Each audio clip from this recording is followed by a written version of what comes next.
오늘 사랑의 속성 네 번째 시간 오늘 말씀 나누겠습니다. 오늘 이 고린도전서 13장은 소위 사랑장이라고 하고 있지 않습니까? 그 사랑장을 정리하는 시간이에요. 오늘은 13장을 딱 정리할 거예요. 바울은 고린도 교회를 향해서 뭐가 없으면 아무것도 아니다, 사랑이 없으면 아무것도 아니다 이미 천명했어요. 2절 3절에서 사랑이 없으면 아무것도 아니다, 그리고 선언을 먼저 하고 왜 그런지에 대해서 논증을 하는 것이 13장입니다. 왜 그런지.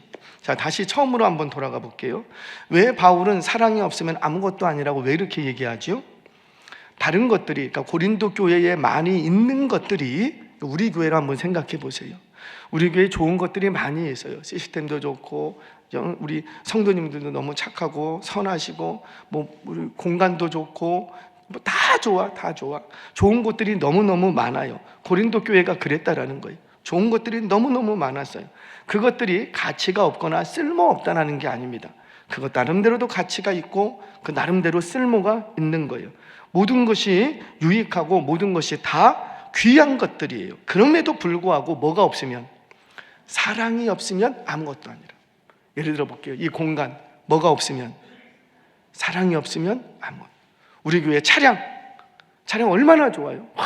정말 너무 좋더라고요, 그 차량. 근데 뭐가 없으면, 사랑이 없으면. 우리 찬양대 얼마나 찬양을 잘해 주시는지, 그 찬양대 너무너무 귀해요. 그런데 뭐가 없으면, 사랑이 없으면. 식당 봉사, 안내, 주차, 방송실, 찬양대, 심지어 목사 너무너무 좋아요. 그런데 뭐가 없으면, 사랑이 없으면 아무것도 아니라는 거예요. 아무것도. 너무나도 놀라운 비밀 아니겠습니까? 왜 그런가? 왜 그럴까요? 고린도 교회에는요, 좋은 것들이 많았습니다. 은사들이 많이 나타났어요. 방언과 통변과 계시. 은사가 이 정도 나타났다는 것은 그 외에 다른 것들이 넘쳐났다는 거예요. 돈도 많았고, 학문도 많았고, 사람도 많았고, 좋은 건물도 있었고, 다 있었다는 거예요. 거기다가 플러스 알파의 은혜가 부어지는데 영적인 은혜가 부어지더라는 거죠. 방언과 통변과 계시와 예언, 기타 등등 여러 가지 은사들이 부어집니다. 그로 인하여서 서로 자기에게 있는 은사가 더 큰 은사다 뽐내기 시작한 거예요. 그러면서 그로 인해서 교회가 분열되고 교회 안에 영적 우월감이라는 엘리트 의식이 나타나기 시작합니다. 차라리 은사가 없었더라면 나을 뻔했어요. 그 영적 엘리트 의식, 우월 의식 때문에, 우월감 때문에 교회가 분열되기 시작을 했던 거예요. 그래서 성경은 우리에게 정말 강조합니다. 서로 남을 나보다 낮게 여겨라. 낮게가 아니고 낮게 여겨라. 나보다 더 좋은 분으로. 그래서 제가 설교서도 얘기했습니다. 우리 교회 뭘 많이 해야 되겠다? 존경을 많이 하라. 존경을 많이 하자. 존경을 많이 하자. 남을, 옆에 계신 분을 나보다 더 좋은 분, 나보다 인격이 나아, 나보다 훨씬 나아, 나보다 뛰어나, 나보다 더 잘하실 수 있는 분이야. 남을 낮게 여겨라는 거죠. 그래야 그 교회가 건강하게 성장해 간다는 거예요. 그런데 건강한 교회 성장을 가로막는 게 하나가 있는데, 그게 뭐냐면 은사가 가로막는 것도 아니고 돈이 가로막는 것도 아니고 지식이 가로막는 게 아니라는 거예요. 뭐가 가로막는 거냐면 내가 잘났다고, 나 그런 것 좀 있다고, 자기를 뽐내는 것, 자기를 드러내는 것, 자기가 잘났다고 하는 것, 내가 당신보다 그래도 조금 낫지 않습니까? 이것이 그 교회를 병들게 만들더라는 거지요. 내가 더 교회를 오래 다녔고, 내가 더 직분도 있고, 내가 봉사도 하고, 내가 기도도 당신보다는 더 많이 합니다. 기타 등등. 내가 하는 일들인데, 일을 차라리 안 하면 좋겠는데, 일하는 것 때문에, 그 일 때문에 그것으로 인하여서 일을 하지 않는 당신보다 내가 더 낫다라고 생각하는 이 영적 우월감, 엘리트 의식 때문에 교회가 병들어 가더라는 거예요. 죄송합니다. 그런 공동체는 부흥도 없고 시간이 지날수록 상처와 아픔과 괴로움의 흔적들밖에 없어요. 괴로운들. 그리고는 마침내 교회는 병들어가고 죽어갑니다. 그래서 성경은 계속해서 우리에게 하시는 말씀이 뭐냐면 남을 나보다 낮게 여겨라, 낮게 여겨라. 그 말은 그 뭐예요? 자기를 포기해라, 자기를 내려놓아라. 계속해서 우리에게 가르치는 메시지예요. 그러시면서 이 바울은 한 가지를 구체적으로 얘기하는데 바로 참된 사랑의 속성이 무엇인가? 너희 서로 사랑해야 된다, 사랑해야 된다. 그럼 그 사랑이라는 것이 무엇인가? 사랑 속에 있는 속성에 대해서 계속 얘기했다고요. 우리 다 배웠습니다. 사랑은 오래 참고, 그 속성이 뭐라 그래요? 사랑은 오래 참고, 사랑은 온유하며, 사랑은 시기하지 아니하며, 사랑은 교만하지 아니하며, 자랑하지 아니하며, 무례히 행치 아니하며. 사랑의 속성에 대해서 우리가 쭉 얘기를 들었다고요. 썩내지 아니하며, 악한 것을 생각지 아니하며, 불의를 기뻐하지 아니하며, 진리와 함께 기뻐하고, 모든 것을 참으며, 모든 것을 믿으며, 모든 것을 바라며, 모든 것을 견디느니라. 내 안에 뭐가 있으면? 사랑이 있다면, 사랑이 있다면. 이 가르침이 중요한 이유는 이전에 고린도 성도들이 알고 있었던 사랑이라는 것과는 전혀 다른 것이었어요. 그들이 갖고 있던 사랑은 인간적인 사랑과 육체적인 사랑만이 전부로 생각했는데 그런 종류의 것이 아니었던 거예요. 한마디로 이 사랑은 세상에서도 가르쳐주지 않고 배울 수도 없고 볼 수도 없었던 사랑, 바로 하나님 아버지가 우리에게 보여주셨던 그 십자가의 사랑이었다는 거죠. 저와 여러분이 우리 안에 이 십자가의 사랑이 있기를 바랍니다. 제발 인간적인 사랑 뛰어넘어. 인간적인 사랑은 믿음이 없어도, 신앙이 없어도 다 해요. 강도들도 하더라니까요. 도적대들도 그런 사랑은 있더라는 거죠. 우정, 의리, 거기도 다 있어요. 거기도 다 있어요. 근데 오늘 성경이 말하는 사랑은 그런 종류의 것이 아니라는 거예요. 십자가의 사랑이었다는 거예요. 그 십자가의 사랑이 어떤 사랑이라? 자신을 내어주는 사랑이었대요. 자신을 포기하는 사랑이었대요. 손해보는 사랑이었대요. 일부러 손해보지는 마세요. 일부러 손해보지는 마세요. 근데 손해를 봐야 된다면 피하지도 마세요. 일부러 가난해지려고 하지 마세요. 어떻게 하면 내가 더 가난해질 수 있는가? 일부러 악착같이 가난해지려고 노력하지 마세요. 그런데 가난해지면 두려워하지 마세요. 피하지 마세요. 그것이 우리 그리스도인들의 신앙이라는 거예요. 고난, 저는 그래요. 고난 당하면 누가 좋아요? 근데 억지로 고난 당하는 곳만 찾아다닐 필요가 있다 없다? 없다. 그런데 그 길로 모시면 고난을 피하지 말라는 거지요. 이게 우리 그리스도인들의 신앙 아니겠습니까? 자신의 생명까지 나를 위한 것이 아니라 타인을 위해서 내어주는 것. 그래서 참된 사랑은 자기를 향한 방향성을 갖지 않냐고 항상 타인을 향한 방향성을 갖게 됩니다. 타인의 유익을 위해서 자신을 포기할 줄 아는, 자신의 것들을 내려놓을 줄 아는 것, 그것이 바로 사랑이라는 거예요. 그럼 이 참된 사랑의 근원이 누구시라? 누구시라? 하나님, 이렇게 얘기를 하죠. 우리 성경 봅니다. 요한일서 4장 16절 같이 한번 읽겠습니다. 시작. 하나님이 우리를 사랑하시는 사랑을 우리가 알고 믿었노니 하나님은 사랑이시라. 사랑 안에 거하는 자는 하나님 안에 거하고 하나님도 그의 안에 거하시느니라. 아멘. 하나님은 무엇이라? 사랑이시라. 저와 여러분이 하나님 안에 거하고 계십니까? 하나님이 우리 안에 와 계십니까? 계신 줄로 믿습니다. 그러면 우리 안에 사랑으로 증명하시기 바랍니다. 사랑으로. 사랑은 립서비스가 아니라 그랬어요. 사랑합니다, 사랑합니다. 그게 사랑이 아니라 그랬어요. 종종 얘기하지만 미운 자에게 떡 하나 더 주는 거, 그게 사랑이랍니다. 어떻게 미운데 제발 저한테 갖고 오지 마세요. 나 미워나 보다 생각할 수도 있어요. 그럼 미워요. 세상 사람들은 미우면 줬던 것도 뺐습니다. 그게 세상이에요. 그런데 너희 안에 이 십자가의 사랑이 있다면 정말 미워. 원수야. 우리 집에 난 못 살겠고 도움이 안 돼. 그럼에도 불구하고 그 집에 밥이 떨어져 있으면, 쌀이 떨어져 있으면 가서 쌀 갖다 주고 오는 것. 그게 뭐예요? 그게 십자가의 사랑이라는 거예요. 그 십자가의 사랑은 많이 아픕니다. 우리는 사랑하면 막 행복하고 많이 아프답니다. 하나님 아버지께서 예수님을 십자가에 내어주셨어요. 사랑 때문에. 근데 우리 하나님 아버지가 행복해 하셨겠죠? 룰루랄라, 드디어 내 아들 죽는다. 그랬겠습니까? 참된 사랑은 아픈 거예요. 참된 사랑은요, 너무 힘든 거예요. 너무 슬픈 거예요. 그런데 그 하나님의 사랑이 저와 여러분들에게 영원한 형벌로부터 자유케 만드신 그 사랑인 줄 믿으시기를 바랍니다. 그래서 이 십자가의 사랑은 영원한 효력을 가지는 영원한 사랑인 거예요. 영원한 효력을 가지는 영원한 사랑. 왜?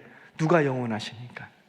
그렇죠. 사랑의 근원이 되시는 하나님이 영원하시기 때문에. 청춘 남녀가 내가 너를 사랑해, 내가 너를 사랑해, 언제까지 사랑한다고 할까요? 죽음은 끝이에요. 죽음은 끝이에요.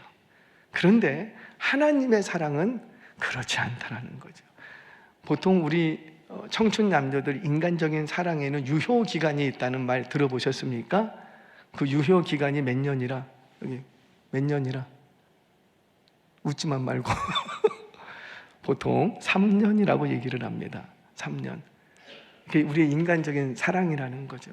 그 다음부터는 정으로 간대요. 그냥 정으로 간대요. 그런데 하나님의 사랑은 정 그런 거 아니에요. 하나님의 사랑은 영원한 사랑인 줄 믿으시기를 바랍니다. 자, 이 사랑에 대해서 이제 바울이 사랑장을 딱 정리하면서 마지막으로 사랑이 갖고 있는 속성에 대해서 몇 가지를 얘기합니다. 첫 번째, 따라서 하세요. 사랑의 영원성. 그렇죠. 누가 영원하시니까? 그렇죠. 하나님이 사랑의 영원성에 대해서 이야기를 합니다. 또 하나는 사랑의 완전성. 그렇죠. 사랑의 완전성. 사랑만이 완전하다라는 거예요. 완전하다라는 거예요. 또 하나는 사랑의 위대성. 그렇죠. 사랑만이 가장 위대하다라는 거예요. 가장 영원성, 완전성, 위대성. 이 세 가지를 마지막으로 말씀하고 오늘 이 사랑장을 마무리하게 됩니다. 자, 이것을 설명하려고 세 가지를 비유로 가지고 왔어요. 자, 첫 번째는 우리 8절에서 10절 말씀 같이 한번 보겠습니다. 시작. 사랑은 언제까지나 떨어지지 아니하되 예언도 패하고 방언도 그치고 지식도 패하리라. 우리는 부분적으로 알고 부분적으로 예언하니 온전한 것이 올 때에는 부분적으로 하던 것이 패하리라. 아멘. 그러니까 은사는, 지식은, 우리에게 있는 예언은 완전한 것이다, 부분적인 것이다? 부분적인 것이다. 그런데 사랑은 온전하다는 거죠. 퍼펙트하다는 거예요. 사랑만은. 예언도 패하고 방언도 그치고 지식도 패하리라. 왜 그런가? 그것은 잠시의 것이었기 때문에, 순간적으로 주셨던 것들이기 때문에, 부분적인 것이었기 때문이라는 거예요. 부분적인 것은 온전한 것이 올 때 쓸모가 없어집니다. 더 이상 쓸모가 없어지는 거예요. 그래서 폐하여지고 쓸모 없어지고 버려지고 폐기 처분되고 이렇게 말씀을 하는 거예요. 그래요. 은사는 그게 가치가 없거나 무가치하거나 쓸모가 없거나 유익이 없다, 그 얘기가 아니라 유익도 있고 가치도 있고 쓸모도 있으나 그거는 잠시의 것, 부분적인 것이었다라는 거지요. 그래서 그 부분적인 것들이었는데 일종의 완전한 것을 향해서 방향지시등처럼 저게 완전한 거야 라는 것을 가르쳐주는 그런 기능을 하고 있는 것이 은사, 통변, 예언, 방언, 그런 것들이라는 거예요. 그런 것들. 그래서 온전한 것이 오면 또는 그곳에 도착하면 더 이상 은사는 필요가 있다, 없다? 없다. 이 땅에서 은사를 많이 행하셨던 분들이 천국 가도 그 은사하고 살고 있겠죠? 아니에요. 은사 필요 있어요, 없어요? 없어요. 왜 이 땅에서 은사가 필요한가? 영원한 것을 알려주고 싶어서, 영원한 것이 적이라는 것을 깨닫게 해주고 싶어서 뭐가 지금 있는 것이라고요? 은사, 신비로운 일들, 기적과 영적인 일들이 일어나고 있다는 거죠. 근데 그것은 장차 있을 영원한 것, 참된 것 때문에 우리에게 지금 잠시 주어진 것이라는 거예요. 이처럼 은사는 부분적인 것이고 사랑만이 온전하다. 자, 두 번째, 우리 11절 말씀 같이 읽겠습니다. 시작. 내가 어렸을 때에는 말하는 것이 어린아이와 같고 깨닫는 것이 어린아이와 같고 생각하는 것이 어린아이와 같다가 장성한 사람이 되어서는 어린아이의 일을 버렸노라. 아멘. 어린아이와 장성한 어른을 비교하면서 지금 하시는 말씀이에요. 이 어린아이와 장성한 어른은 세 가지 부분에 있어서 차이가 난다.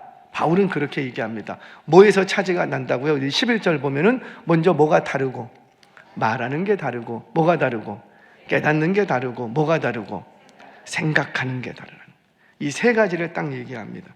말하는 것, 깨닫는 것, 생각하는 것. 여러분, 아이들도 말할 줄 알아요, 몰라요? 알아요. 아이들도 나름대로 깨달아요, 못 깨달아요? 깨달아요. 그래서 애들 앞에서 뭔 말을 못한다고 하지 않습니까? 아이들도 생각해요, 안 해요? 해요. 그런데 그것을 왜 하는 거냐면 그 지성적인 과정이 있어야, 지적 과정이 있어야 나중에 어른이 될 수가 있다는 거죠. 몸이 자라갈 때 어른이 될 수 있다. 어른이라는 것은 몸만 비대해진다고 어른이 아니잖아요. 말하는 것이 어른스럽고 깨닫는 것이 어른스럽고 생각하는 게 어른스럽고, 그 어른이 되기 위해서 아이 때에도 뭘 하고, 말하고 깨닫고 생각. 아이 때 이거 안 하면 어른이 돼서도 이게 있다 없다? 없다. 그러니까 지금 생각을 많이 하고 뭐 엄청난 것을 아이 때 깨닫고 말을 엄청 유창하게 해. 그렇다면 그거 가지고 평생 어른 돼갖고 삽니까? 그렇지 않다는 거죠. 지금 그거를 하는 이유가 뭔데? 어른 때에 더 잘하게 하기 위해서, 어른이 되기 위해서 어른답게 말하고 어른답게 생각하고 어른답게 깨닫게 하기 위해서 어린아이 시절에 그런 지성적 과정을 거쳐야 된다는 거예요. 그런데 어른이 되고 나서도 여전히 애처럼 말하고, 어른이 되고 나서도 여전히 애처럼 깨닫고, 어른이 되고 나서도 여전히 애처럼 생각한다면 그게 너 어떻게 된 거, 이게 올바른 것이냐? 라고 얘기를 하는 거예요. 그러면서 이제는 더 이상 애기처럼, 아이처럼 말하고 깨닫고 생각하면 안 된다라는 겁니다. 왜? 이미 어른이 되어버렸기 때문이에요. 어른이 되기 위해서 그런 과정이 필요했는데 어른이 돼버리면 이런 것들을 더 이상 한다 안 한다? 안 한다라는 거죠. 사랑하는 여러분, 저는 우리 은혜교회 모든 교우 여러분들이 어른이 되시기를 바랍니다. 집에 어른이 있어야 되지 않습니까? 그 어른은 뭐 이렇게 좀 나이가 많다고만 꼭 어른은 아니잖아요. 물론 저는 그 나이에 맞게 어른이 되어야 된다고 저는 생각합니다. 그래서 제가 그 반백년을 살고 보니 반백년을 살고 보니까 중년은 뭐다워야 되겠다. 중년다워야 되겠다. 60대인데 맨날 화장하는 게 10대처럼 하고 다니고, 그러면 뭐라 그래요? 꼭 꽂고 다니라 그래요. 그냥. 뭔지 아시겠죠? 꼭 꽂고 다니면 된다는 거예요. 60대면 60대다운 멋이 있어야 되고, 70대면 70대다운 멋이 있어야 돼요. 저는 우리 집사님도 머리가 하얗신데 하얀 백발이 왜 이렇게 존경스럽고 멋져 보이는지 모르겠어요. 아마 저도 점점 나이가 먹어가서 그런지 저거 막 뽑아오고 싶어. 그래서 거기다 심고 싶어. 이렇게. 우리 사모는 이거 좀 뭐 염색하라고 하는데 이상하게 모르겠어요. 염색하기는 좀 싫고요. 그냥 그렇다고 벌써부터 하얗게 되면 안 되겠죠? 때가 됐을 때 하얗게 될 때는 하얗게 되고, 그게 어른답다라는 거예요. 외형뿐만이 아니라 말하는 것이 어른 같고, 생각하는 것이 어른답고, 깨닫는 것도 어른다워야 한다는 거죠.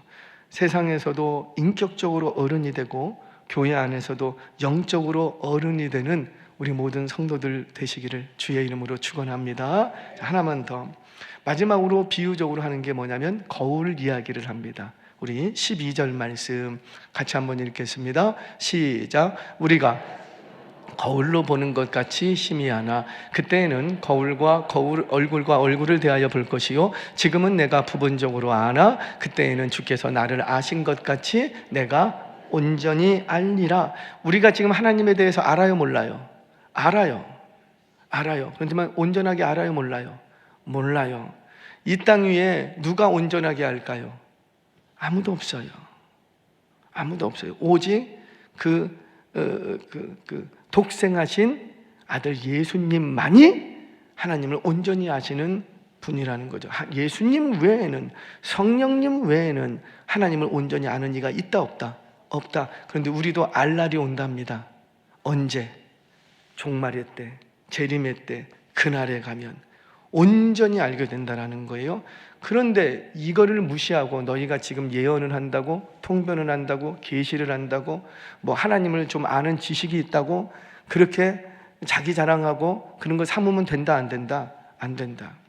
이 거울 비유를 하는 이유는 고린도 지역에 특산품이 하나 있습니다. 왜 우리도 상주에 가면 뭐가 특산품이고 곶감 뭐 이런 것들이 있지 않습니까? 그처럼 고린도에서는 굉장히 유명한 특산품 하나가 있어요. 그게 뭘까요?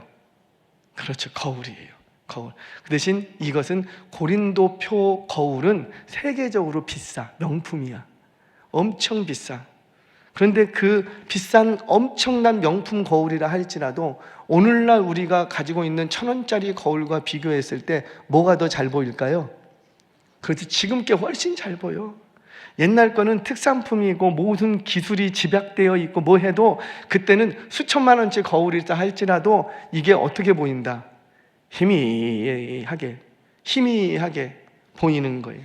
근데 그 거울을 보면서도 어이구 이뻐 막 희미하게 보이는데도 그 거울을 보면서도 만족하고 있는 거예요. 그런데 그날이 되면 얼굴과 얼굴을 대할 텐데 그때는 우리가 선명하게 볼 것이다. 그러니까 너희가 지금 조금 안다고, 조금 배웠다고, 실력이 있는 것처럼 보인다고 제발 그게 전부인 것처럼 만족하지도 말고 거기서 안주하지도 말라라는 거예요. 이 세 가지의 공통점을 정리해 보면 바울이 하고 싶은 말은 딱 하나예요. 지금 너희에게 주어진 그 모든 것들은 참 귀한 것들이다. 의미 없는 건 아니다. 그런데 온전한 것은 아니라는 거죠. 귀한 것이기는 하지만 온전한 것은 아니라는 거예요. 그러면서 지금 너희에게 부분적으로 그런 것들을 주신 이유가 있다. 부분적인 것을 주신 이유가 있다. 그 이유가 뭐라? 온전한 것이 올 때가 있는데 그것을 기다리게 하려고, 그것을 바라보게 하려고, 한마디로 종말의 때를 위해서. 지금 바울의 서신서는 매우 종말론적입니다. 매우 종말론적이죠. 모든 서신에는 종말 사상이 다 들어가 있어요. 그래서 이 사랑도 왜 우리가 필요하냐면 우리가 오늘 종말의 때를 살아가고 있기 때문이에요. 이게 바울의 논지거든요. 그러니까 바울은 지금 이런 세 가지 비유를 통해서 이런 것들이 가치 없는 것은 아니지만 온전한 것이 아니다. 그냥 부분적으로 임시적으로 주신 것이다. 근데 임시적으로 주신 것은 왜 주셨는가? 바로 온전한 것을 기대하게 만들려고 임시적인 것을 주셨다. 그런데 너희들 그 임시적인 것을 가지고 온전한 것을 취한 것이냐? 그렇게 하지 말라라는 거예요. 사랑하는 여러분, 저와 여러분 안에 어떤 은사가 나타나고 내가 다른 어떤 이들보다 탁월한 하나님에 대한 지식이 있다 할지라도 그것으로 인하여서 스스로 만족하고 자랑 삼지 마시기 바랍니다. 알면 알수록 더 겸손하고, 왜? 아는 게 많아. 아는 게 많으니까 하나님이 더 두려워. 모르면, 무식하면 용감하다고, 모르면 그럴 수 있죠. 근데 알면 알수록 그 어미하신 하나님이 너무 두려운 거예요. 그래서 하나님을 많이 알고 경험하면 겸손해질 수밖에 없는 겁니다. 기억하세요. 지금 우리가 있는 이 시간, 이 자리, 이 만남, 우리의 이 수준, 이게 끝이 아니랍니다. 이게 끝이 아니랍니다. 우리 모두는 종말을 향해서 오늘도 끊임없이 달려가고 있는 거예요. 그 과정 중에 있는 거예요. 과정 중에. 지금 넘어졌다고 끝이 아니라는 거예요. 지금 우리 가정이 쫄딱 망했다고 그게 끝이 아니라는 거예요. 반대로 내가 뭘 가졌다고 다 이룬 게 아니라는 거예요. 여기가 끝이 아니라는 거죠. 얼마든지 내일 다 잃어버릴 수가 있는 거예요. 얼마든지. 제가 이번 부흥회를 갔다가 예상치 못한 몇몇 사람들을 좀 만나게 되었어요. 근데 그 중에 좀 인상에 남는 분이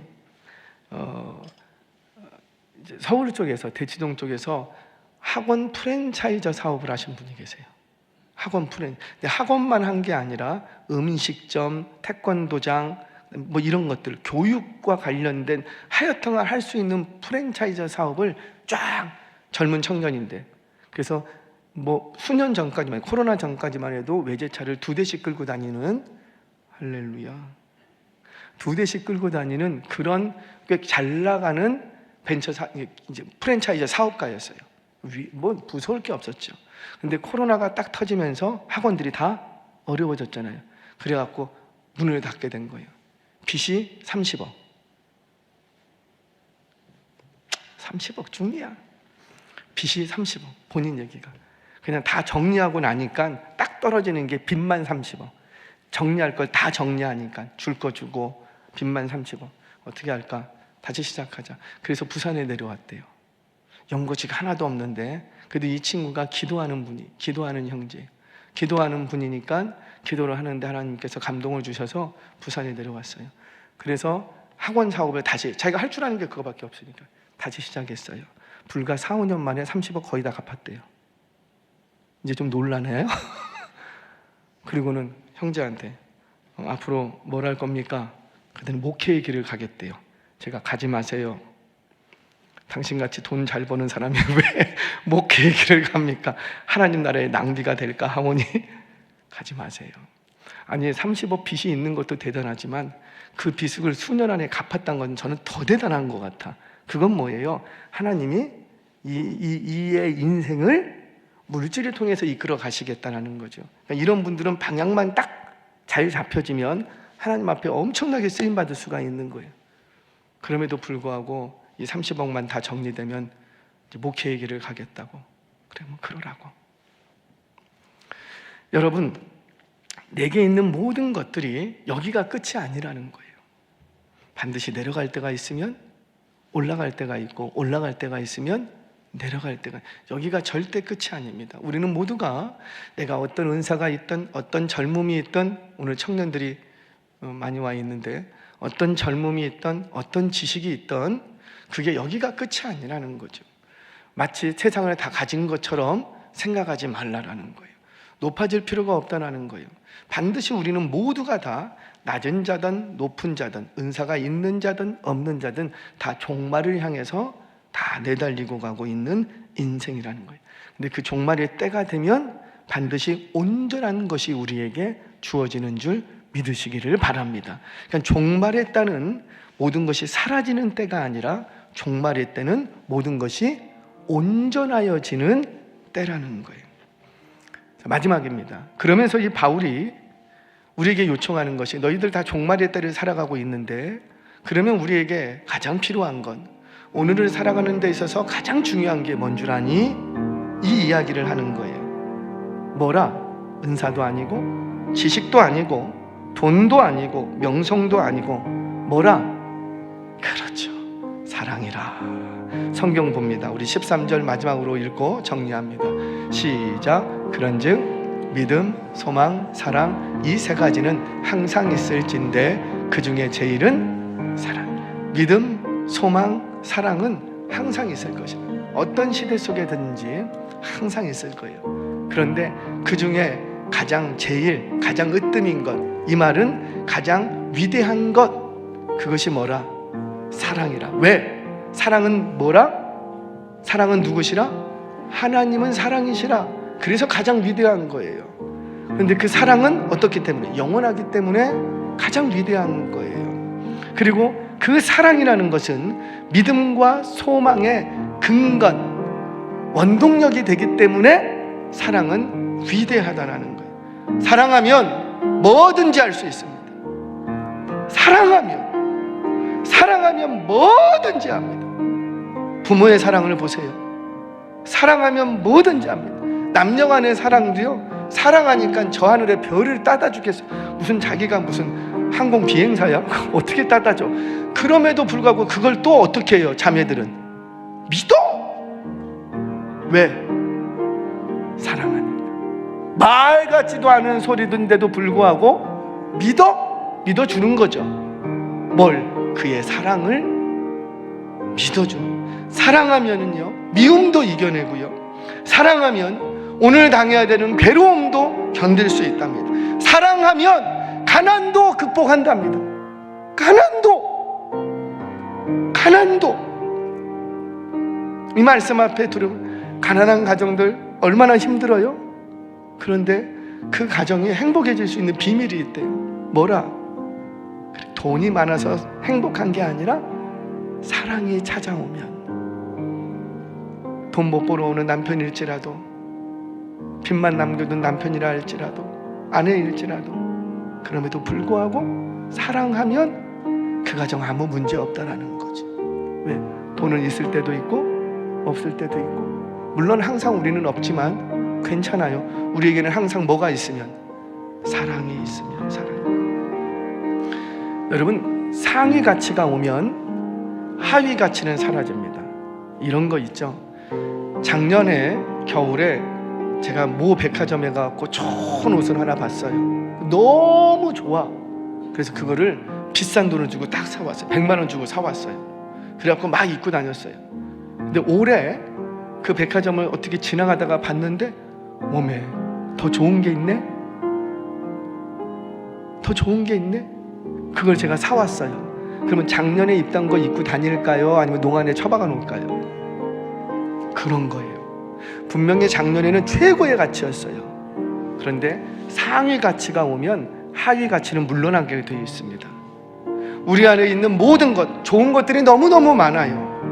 공간도 좋고, 사람도 좋고, 인격도 좋고, 시스템도 좋고, 성품도 좋고, 헌신도 좋고, 너무너무 좋은 게 많아요. 그런데 사랑이 오면 이거 아무것도 아닌 거예요. 사랑이 없으면 그래서 아무것도 아닌 거랍니다.